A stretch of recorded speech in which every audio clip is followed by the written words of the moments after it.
Subscribe कीजिए बिन Nasir network को और हमारी फैमिली का हिस्सा बनिए। वो बिल्कुल इसके बाबा की तरह इसकी केयर कर रहा था। मैं कहाँ हूँ? बहुत देर बाद उसे याद आया कि वो है कहाँ। इसकी इतनी खूबसूरत आवाज सुनकर शहरियर के चेहरे पर मुस्कुराहट बिखर गई। ये आपका कमरा है, इसने नरमी से कहा, जबकि हुरिया तो साकत रह गई। बेयकीनी से सारे कमरे में नजर घुमाई तो एक दीवार पर उसे उसी शख्स की तस्वीर नजर आई। ये तो आपका कमरा है, मगर आप कौन हैं और मैं यहाँ क्या कर रही हूँ? उसकी आवाज में वाज़ेह खौफ था जो शहरियर साफ महसूस कर सकता था। रालिकस डरे नहीं, मैं तो आपका दोस्त हूँ। इसने हुरिया को अपने साथ कंफर्टेबल करना चाहा। हुरिया मजीद खौफजदा होती कंफर्टर को पकड़कर इसमें घुसने की कोशिश करती सुकड़ सिमट गई। बाबा कहते हैं मर्द और औरत कभी दोस्त नहीं होते। इसकी घटी घटी सी आवाज आई। शहरियर तो काफी पल बेयकीनी से उसका चेहरा देखता रह गया। अच्छा, और आपको पता है आप इस हवेली में क्यों हैं? इसकी नरम आवाज पर हुरिया ने चेहरा उठाकर उसे देखा। वो सब मेरे बाबा को कातिल कह रहे थे और इन्हें मारने वाले थे। मुझे अपने बाबा की जान बचानी थी, इसलिए वो लोग मुझे यहाँ ले आए।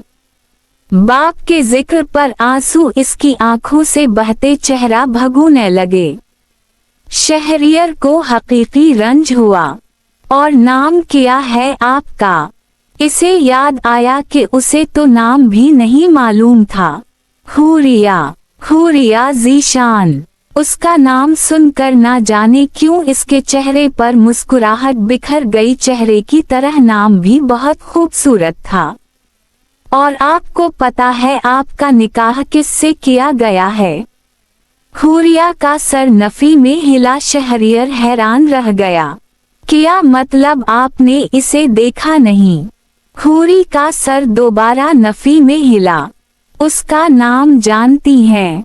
तीसरी बार फिर हुरिया का सर नफी में हिला। शहरियर सुल्तान बेयकीनी से उसका चेहरा देखता रह गया। कोई इतना मासूम कैसे हो सकता है? वो बहुत मासूम थी। वो थोड़ा सा उठकर उसके करीब आया। मैं शहरियर सुल्तान हूँ और वो मैं ही हूँ जिससे आपका निकाह किया गया है। आप मेरी बीवी हैं। इसकी खूबसूरत नरम दो टोक आवाज पर हुरिया ने बेयकीनी से चेहरा उठाकर उसे देखा। कितने ही पल वो इसके अल्फाज प्रोसेस करने की कोशिश करती रही। बेयकीनी ही यकीनी थी। अब मुझे बताएं, जब से आप इस हवेली में आई हैं किसने क्या कहा है? जिसने आपको तकलीफ दी उसका नाम बताएं, मैं सबसे हिसाब लूंगा। इसके अल्फाजों में मजबूती थी, नरमी थी और शायद मोहब्बत भी थी। हुरिया का दिमाग माफ हो रहा था, मगर फिर भी उसे सुकून महसूस हुआ। फिर ना चाहते हुए भी वो उसे सब बताती गई कि 7 दिन से वो इस हवेली में किस हालत में है। जैसे जैसे आंसुओं की रूहानी में वो बोल रही थी, वैसे वैसे शहरियर सुल्तान का ज़ब्त बढ़ता जा रहा था। इसे यकीन नहीं हो रहा था कि नौकरानियों ने उसकी बीवी के साथ कैसा सलूक किया।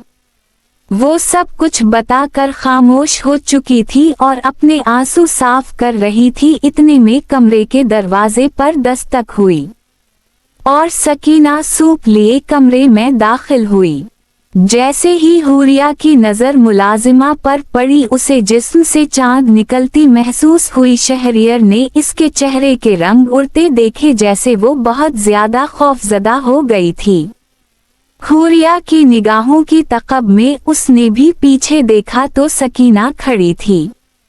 इश्तियाल की लहर शहरियर सुल्तान के सारे जिस्म में दौड़ी। वो बेड से उठा और सकीना के हाथों से ट्रे झपटने वाले अंदाज में पकड़ी और एक कांटादार नजर इस पर डाली। इस नज़र में कितना गुस्सा था सकीना ने महसूस किया। वो फौरा बाहर भागी थी। मुलाजिमों की क्लास बाद में लेने का सोचते हुए शहरियर ने अपना गुस्सा जब्त किया और मुस्कुरा कर हुरिया के पास बैठा।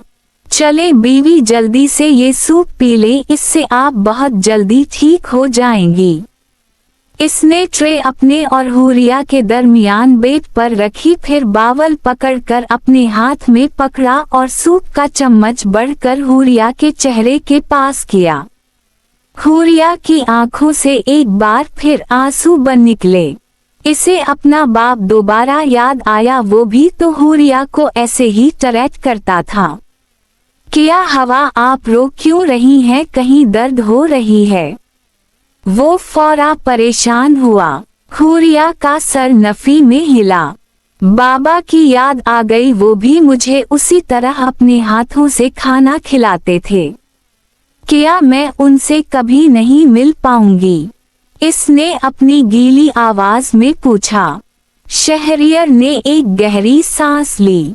अगर अब जल्दी से ठीक हो जाएंगी तो मैं आपको मलवाने ले जाऊंगा। ठीक होने के लिए रेस्ट करनी पड़ेगी, सूप पीना पड़ेगा। करेंगी ना ये सब? हुरिया की आंखें चमकी। उसने फौरा इस बात में सर हिलाया। चले फिर जल्दी से ये सूप पिएं।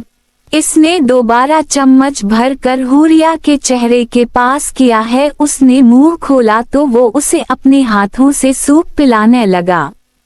हुरिया की आंखें बार बार नम हो रही थीं। बाप के बाद ये दूसरा मर्द था जो उसे इतने अच्छे तरीके से टरेट कर रहा था। सूप पिलाने के बाद उसने टिश्यू से हुरिया के होंठ तक साफ किए। इसे यकीन नहीं आ रहा था कि इस दुनिया में उसके बाप के अलावा कोई दूसरा मर्द भी इतना अच्छा हो सकता है। To be continue.